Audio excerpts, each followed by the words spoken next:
आणि दरम्यान युद्धासंदर्भातली आणखीन एक महत्त्वाची बातमी बघूयात. इराणच्या महत्त्वाच्या नेत्यांसह इराणच्या गुप्तचर मंत्रालयाचे प्रमुख इस्माईल खतीब हे सुद्धा इस्रायलच्या हल्ल्यामध्ये ठार झालेले आहेत. तेहरानमधील एका हल्ल्यामध्ये त्यांचा मृत्यू झाल्याचा दावा इस्रायलच्या सुरक्षा दलाने केलाय. खतीब यांनी इराणमध्ये नुकत्याच झालेल्या निदर्शनादरम्यान महत्त्वाची भूमिका बजावली होती.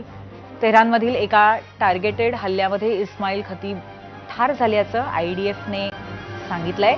तर इस्रायल लष्कराला इराणमध्ये कुणालाही टार्गेट करण्यासाठी खुली सूट देण्यात आलेली आहे.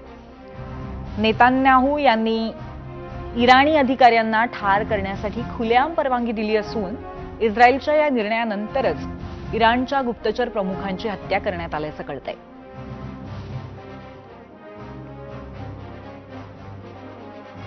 इस्रायलच्या या हल्ल्यानंतर इराणनंही रात्रीच्या अंधारामध्ये इस्रायलवरती क्षेपणास्त्रांचा तुफानी मारा केला अशी माहिती आहे. यामध्ये अनेक जण जखमी झाले. इराणी क्षेपणास्त्र हल्ल्यांमध्ये इस्रायलमधील अनेक इमारतींचं मोठं नुकसान झालं. याचबरोबर इराणने पश्चिम आशियातील आखाती देशांमध्ये असलेल्या विविध लष्करी तळांनाही लक्ष्य केलं. इराक, कतार, UAE इथल्या अमेरिकन तळांवरती जोरदार हल्ले केले.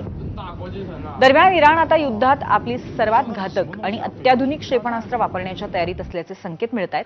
त्यामुळे येत्या काळात संघर्ष आणखी चिघळणार का, विकराळ रूप धारण करणार का अशी भीती व्यक्त केली जाते.